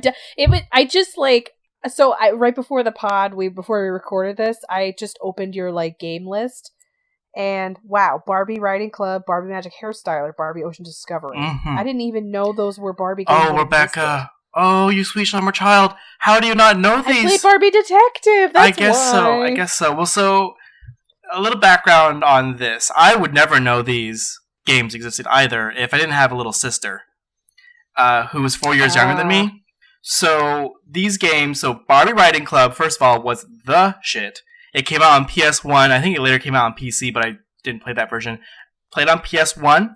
It is essentially, you are Barbie, you own a stable, because you just do, and you have all these pretty horses, and you gotta name them, and you gotta color them, and braid their hair, change their hair color, and I think this is the Pokemon game. Then you would ride your horse, and you could like brush them and feed them. It's like Red Dead Redemption 2, or now, but like way back in the 90s. Except the rest of the game. And then you would take your horse out of the stable, and you would go on these riding adventures, and you had like 5 locations to choose from. It was like forest at sunset, beach, mountain, meadow, like I don't know. These are the places that you can go in Barbie Riding Club, and you'd go riding, and it was actually really difficult. Well, I mean, like not really difficult, but you could. The gameplay was that you would ride on your horse, and you'd be on the set path, and basically there'd be like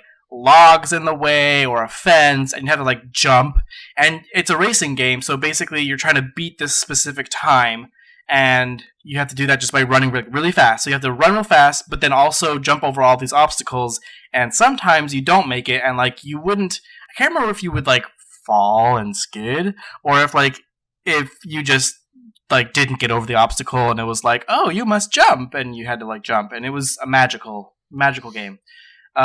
Barbie Magic Hairstyler was another fantastic game, and that was just you, Barbie, and maybe her select few friends getting ready to go to the prom with Ken, and all you had to do was put on her makeup, do her hair, maybe some jewelry, her fingernails, eyelashes, do some like eyeshadowing, and it was just like a whole makeup thing. It was glorious. Honestly, precursor to any character generator today. Honestly. It was amazing.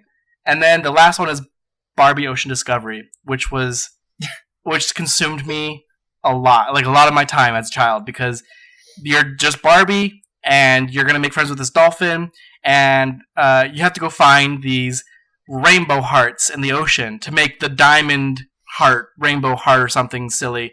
And there's this mean old angry guy who like hates fun and happiness, and he wants to get that heart and destroy it, but you're Barbie and you have to like stop him before he gets all the hearts and stuff. And it's like literally a maybe 30-minute game, and it was just glorious. And like it was on the era of like Monkey Island and everything, so it's like your own little adventure game. It's kind of point and click and puzzle solving. And since it's geared towards children, it was maybe like a little bit more of like an edutainment type game.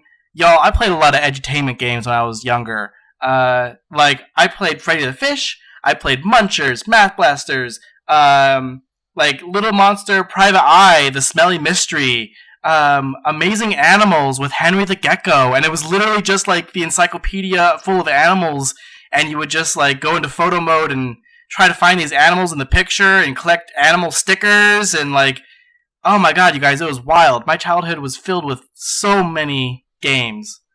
I did not realize that Barbie Ocean Discovery was in the Kingdom Hearts franchise of games. It's just putting that in there. It's so good. The heart. No. Yeah. The evil old guy was Ansem because he needs to rebuild Kingdom Hearts. Like, you should watch a Let's Play of these games, because I think you'll really appreciate them for what they are.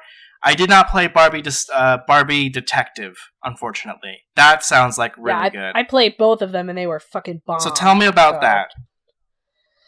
Okay, Barbie Detective is about Barbie. She's a detective. She solves crimes. That's it. The first one was in an amusement park, and the second one was like Island Vacation, and so you had to chase down the perp. You had to search for clues. They actually were a little spooky in certain ways, because there would always be like a dark figure like lurking around a corner, and they'd like kind of pop out. And the best part of all of them was that, especially, I remember this explicitly from Barbie Detective, the one that was set in the amusement park, which I think was just Barbie Detective, because the second one was like Barbie Detective 2. Anyway, not to get into semantics on that one, but there was like this brief sequence where you can do like reconnaissance by riding the Ferris wheel.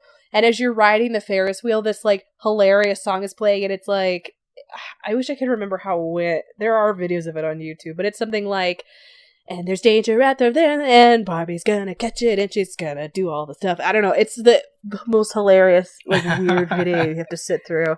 Anyway, that precursored my love for the Nancy Drew games, so apparently I was destined to be a detective, and I did not. Detective Barbie. The next movie in the Detective Pikachu series is Detective Barbie. Detective Barbie. I would watch it. Not even kidding. Like, yeah. The most ambitious crossover. Well, it probably, I didn't get into Barbie, but I definitely got into Kate and Ashley detective movies and stuff. Oh my god, yes! I did the same fucking thing. Yeah. I was obsessed with those that movies. That consumed my time too. So... Yeah, same. So Mary Kate and Ashley, they filled my detective heart when I was younger. Other than, like, the Little Monster Private Eye, mystery whodunit game. But like there are just so many other video games that I played. Like, what was your guys' first video game that you can remember playing? It's Super Mario Brothers 3 for me. Mine was The Incredible Machine. What is The Incredible Machine? We talked about this on the that's pod when right. We were talking about Zectronics. Yeah. Yeah, it's like a build a Rube Goldberg. It was for like the Windows 95 or something. Yes. I saw pictures of this. I think I also played that too, but I don't think it was my first game. I honestly can't remember what my first game... Oh no, I remember what my first game was. And this is like, apparently it's a game from the 80s, but it's called The Playroom. And it's like the weirdest fucking shit. Like, someone must have been so high to make this game. Because it's... All it is one... I think it's just one screen. It's just one screen, and it's your bedroom. And in your bedroom are all of these toys, and like this weird green dude. I forget what his like Cubert dude. Like he's a green blob. He's like Mike Wazowski from Monsters Inc. But he has this like nose that comes out and it's a horn, but it's all green. It's really weird, and the whole objective of the game, because it's another like edutainment game, was just to kind of like click on things and have them make noises and stuff, and like that was it. That was the whole game, and it's called The Playroom, and it was like fantastic. I don't know why it kept my attention for so long, but it did, and I can't describe this game. You just have to look up The Playroom from like I think 1988 or something, and like that's just what it is. It's a weird game. But that's my like game that I You've sold me on this weird remember. Playroom. I will check this out. This nightmare. Yeah. I don't know if you can still play it. Like it's really old. When you look at it, you're like, oh my god, this is just Windows, not Windows 95, not Windows 98. Like no, this is Windows, like Windows.net or something silly. I can't remember the oldest Windows. I found it. mainframe. It's like MS DOS. I will get this game. Yeah. Yeah. I see. I feel like this was a precursor to like I played a lot of the Jumpstart games growing up because they had one for each grade level, and so this was like a very early precursor. You click on stuff and it sings a song, or you click on something and it kind of walks you through. Basically, you play mini games to learn fractions or whatever. Yeah, I couldn't tell you what like the actual objective of this game was. It was just there. You know, it wasn't like Lemmings. Like Lemmings, there's an objective there. It's to get all of your guys to the like little door and not make them die, you know? But this game, not so much. Did you guys ever... I was going to say, did you guys ever play any games in school? We played the Oregon Trail. I did the same thing. Did you play the the Apple II version? No, I played Oregon Trail 2, which was like the first time it was not like 5 pixels. That was the version that I played. So, but it was on an actual Apple II to like put the floppy disk in, and that felt like advanced for the time. I'm realizing that all the technology in my life was actually like 10 years older than like the current technology at the time. Yes. It was just my shitty school system. So, well, that's the reason why I played like things like The Playroom or Lemmings. Those all came out in the 80s. You know, and I forget. There was another game that I also played, but I don't remember now. I think it was like Treasure Cove or something like that. Treasure Mountain, Treasure Cove. Same thing as like the Jumpstart. It's just you're this dude, and you're supposed to like go solve fractions and like add 2 + 2 to get these gold coins to make this pot of gold for these leprechauns and like do the rainbow bridge. Like what I'm saying sounds like a fever dream, but like that was the game, and it was just bizarre. I see on the list here you talked a little about Sim Ant, and I played that at the Science Center, and I was for 5 minutes and I was like, wow, this is incredibly confusing. Oh god, Sim Ant. That was another time waster. Yeah. So it starts off as you're like this little queen, right? And then you have the whole premise of the game is you're a queen ant, you're running this ant colony, and like you pop out 3 eggs and those become like your worker ants, and you take those worker ants and you begin to like mine out it's like the precursor to Minecraft kind of, but like you mine out your ant nest underground, and then you could go above ground because you need to get like food for the queen to pop out more workers, and there would be like centipedes and what are they called, ant lions, and like spiders that would eat you, and like so it was like a really weird survival sandbox game. And it was like the first time I've ever encountered that kind of game before. And like it consumed me, which is another reason why probably any sandbox game like Minecraft consumes me. Or like, even Skyrim. Like it just, that's what it is. I don't know. It's SimAnt. SimAnt's the reason why all this shit consumes me. But yeah, it was weird. So. SimAnt is definitely weird. I did not understand anything about it. I feel like I missed out. Like I hadn't honestly not even really heard of it until you guys brought it up. I mean, I don't know what about my childhood is like what happened in my childhood where I like was just able to play all these games. the school that I went to didn't have a problem with it. Like, I would get to school. Maybe the thing was I'd get to school really early, and so like, I got there maybe at like 6 a.m., which is ridiculous. And school didn't start till like 8, so I had 2 hours to myself. What am I going to do for 2 hours in the morning? Like, holy shit! So like, I went to the computer lab or like sat on the computer and played these games for 2 hours, and then recess was like an hour long. Played those games, and then I wouldn't be picked up until 4 or 5 when school was let out at 3. Right, so that's another 2 hours. So I think that's why I got to play all these games, because my school just kind of provided them because they were whatever. Not Barbie. Barbie was not at school. They did not allow Barbie at school, which is weird, but they didn't. It was only edutainment games like Freddy the Fish and Munchers and Math Blasters and Treasure Mountain. So one thing I just want to say too is, like, I don't know if you guys ever go through the period of kind of feeling like nostalgic for, I guess, games that you are like, they're like really hard to come by again, like those kind of edutainment games, because there are people on YouTube who have like preserved them in their full playthroughs. And so like, I got down a rabbit hole recently because I was thinking about those Barbie detective games, and I found a full playthrough of the first one, and then like a full playthrough of Jumpstart Third Grade, and then I just started kind of going down these rabbit holes of like, oh wow, like these are things that are super lost to the void. Like, I was watching Lego Racers even, because that is also somewhere in the void. Oh my gosh. Lego Island? So, sorry. That was another really good game. No, but yeah, if you are ever feeling the need, there's like a really dedicated community of people who are trying to preserve these, which I think is really cool. Like, I can tell that there's sort of a shared childhood cultural experience of edutainment games, especially, that is keeping the hope alive. So yeah, those are out there. They're waiting for you. I'm glad they've kept the dream preserved for future generations to not ever look at, but I will be there. Yeah, it's in the darkness watching it. It's definitely like video game history that's just kind of being erased, just like, Nintendo with these ROM emulators and going after them. Like, it's really sad to see video game history just kind of vanishing like that. Well, I looked recently because I was on the topic of Jumpstart.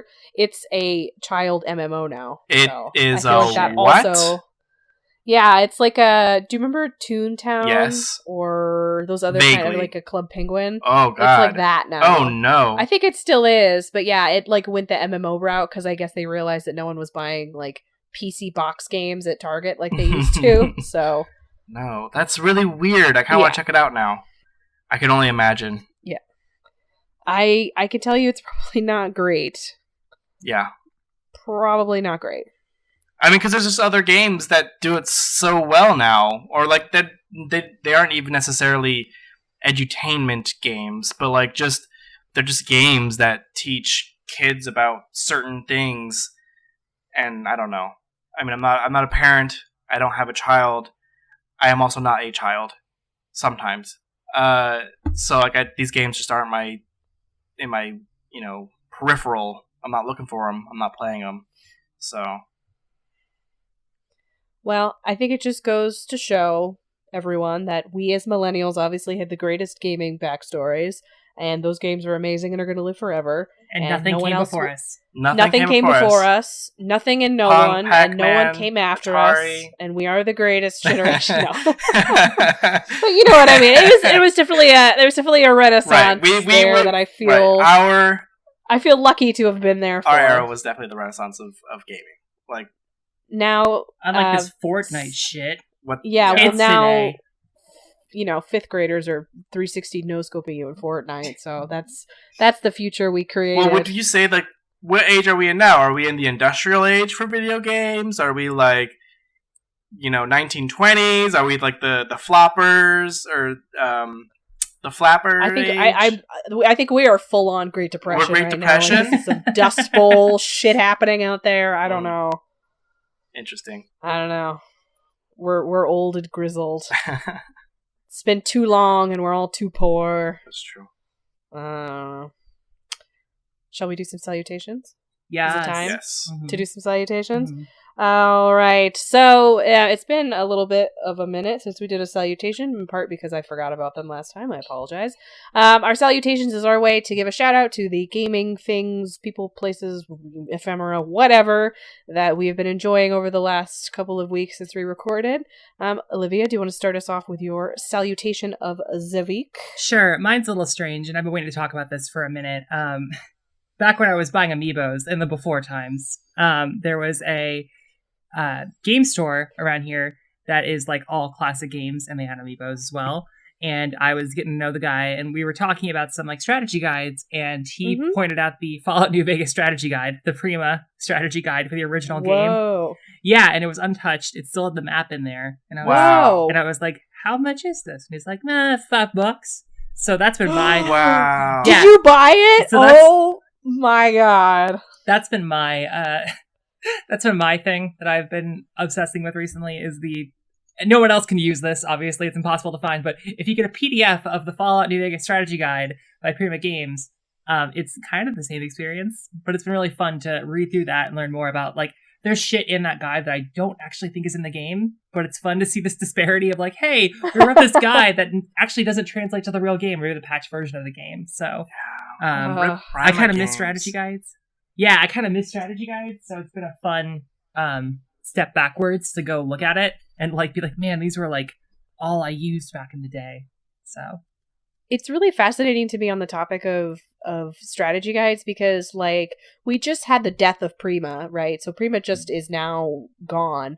But then at the same time we have all these like independent publishers and places like Fangamer that have like the Stardew Valley strategy guide or like the Enter the Gungeon strategy guide. You know what I mean? So it's weird to see them be both like shunned at a very high peak consumer level, but then also be like this super underground, like almost zine-ish fan creation.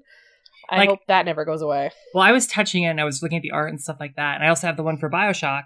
And I was just like, those are the only two strategy guides I've really held on to. And I'm like, man, the art in this, it's like all like a lot of it's original work or like, you know, concept sketches and stuff like that. And I think that a strategy guide / you know, art book or something would be a good fusion. I think that's like the kind of stuff that Fangamer is doing nowadays. So I hope they continue to do that good work. Wow.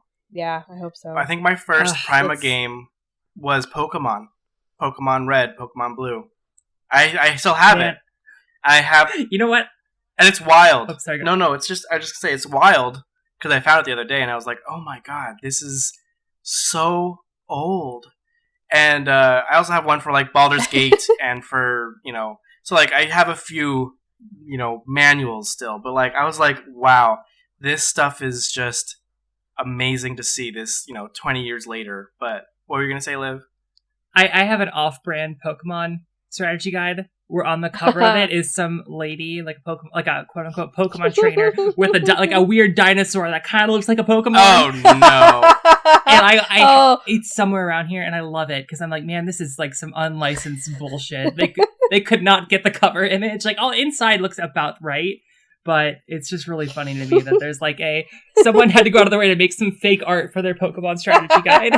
Can you please tweet that cover? Like if you find it, will you tweet it? Because I can only imagine what it looks like. Yeah, I'm really excited. It's a mess.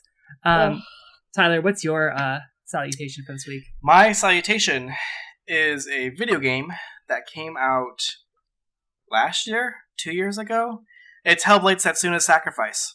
I played that for the Purposeful Gaming Challenge this year that Rebecca has set up. I played it on Sunday, so 2 days ago. I only played for like 2 or 3 hours. I really love it. Haven't beat it, but like from what I've played so far, it's a really good game. Just like so for people who don't know, I suppose, it's just a video game that follows this woman who is going into hell, basically. It's kind of in this in a like Roman-esque mythical era, and it follows the Greek mythos kind of, or is it Greek or is it Nordic, Rebecca? It's Norse. Yeah, it's Norse. So sorry. So it's the Norse mythology. And she's going into the underworld to retrieve, I think her husband or lover's soul back. Anyway, it's a fantastic game. One, it's gorgeous. Two, it plays very well. And then the combat is actually surprising. It's a little... It's not... It's not like you would think it would be like in... Oh, God, I don't know what game came out recently that it would be like. But it's very, like, rhythmic. You have to block or parry... and kind of it's a very simple combo to do, but like it's a very interesting game, and there's a lot of it's just mostly puzzle solving. But so far, I'm enjoying my journey with Setsuna. Also, I suppose the big thing about it is Setsuna has a mental illness, and so it's her psychosis is always in your ears.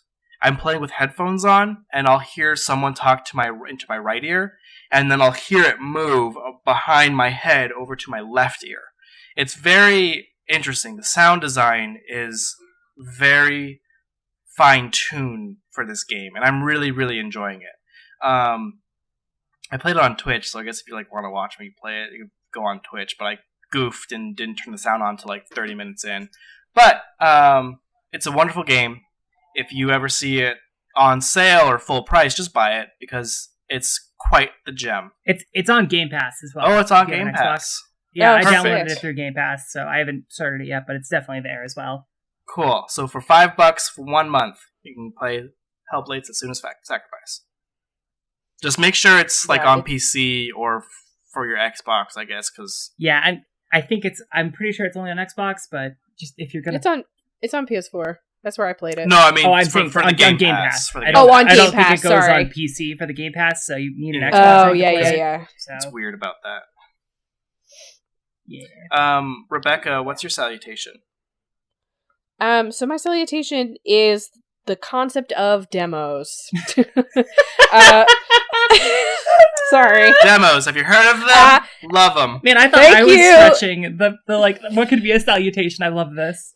Yeah, thank you, everybody. Good night. That's all I have to say. No, so I didn't know if we were going to talk about the Resident Evil demo or not, and that was sort of what prompted this, and it's also in part because I was really mad when I found out that I could not download the Devil May Cry 5 demo that was only for Xbox people. Anyway, what I'm here to say is I really I've been playing a lot of demos in the last week or two, just because I've been focusing on doing the Purposeful Games Challenge and focusing on trying to finish Red Dead somehow.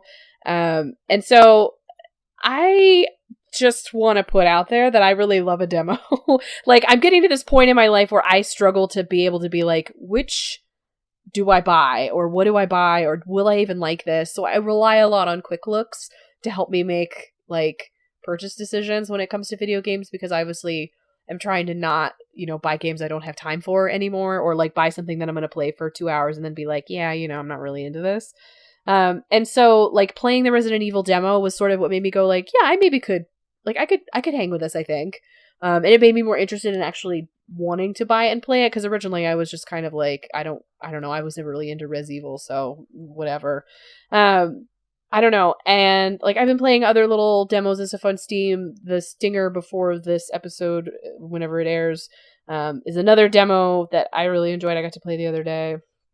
And so I don't know. I wish more people did demos. That's my name's Rebecca, and I'm here to say I wish more people did demos. That's it.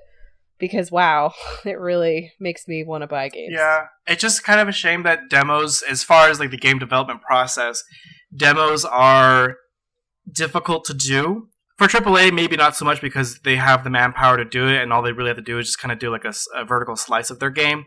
But for indie devs, especially, it's difficult to do because you're just one person or a few people, and doing a demo is... Well, I don't think I need a demo of an indie game, because if the game is only fundamentally 4 hours long, you know what I mean? I haven't lost a lot of stuff, but when it comes to something like a Res Evil, that it's I could spend 20, 30 hours playing this, you know what I mean? Right. It's nice to be able to be am I going to be able to hang with this, yes or no?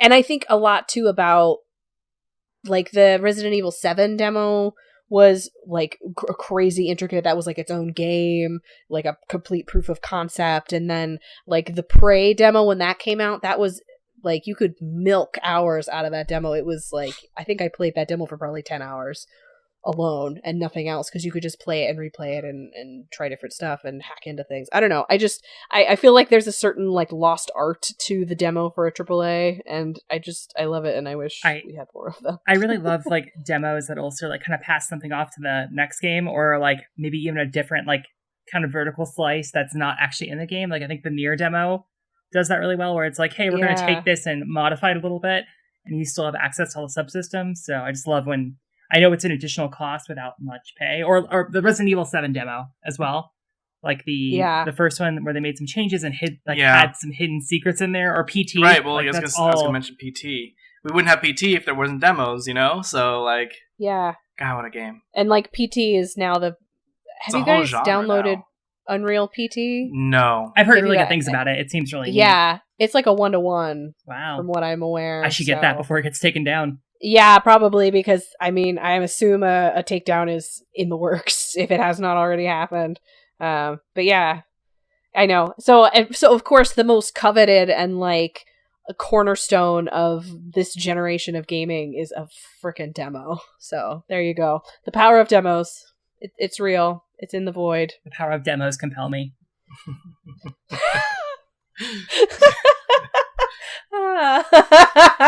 Okay, that's a podcast. Power of demos compel me. Don't we have to sign off, right? Oh yeah, we got to do a sign off, and I won't laugh about Big Chungus this time.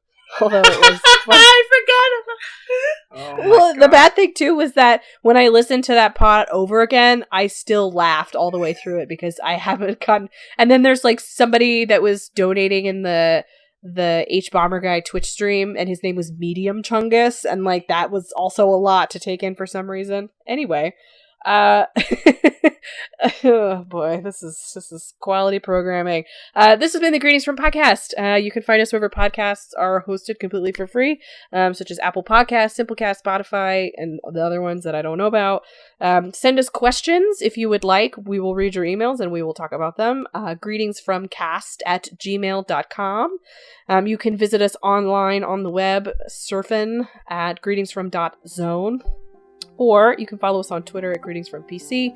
We also have a subreddit, reddit.com/r/greetingsfrom, and a Discord. Just you'll figure it out. If you go to one of those sites, you'll find the Discord link. We'll make it work, okay? My name is Rebecca Faye. You can find me on the internet at Rebecca Faye. It's pretty straightforward. Olivia, where can they find you? You can find me on Twitter and Twitch at LivJQ. Tyler, where can they find you? You can find me everywhere. World Jumpin'.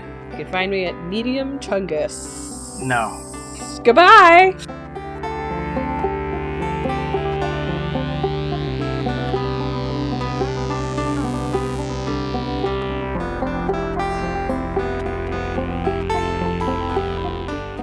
Thanks for listening to Greetings From.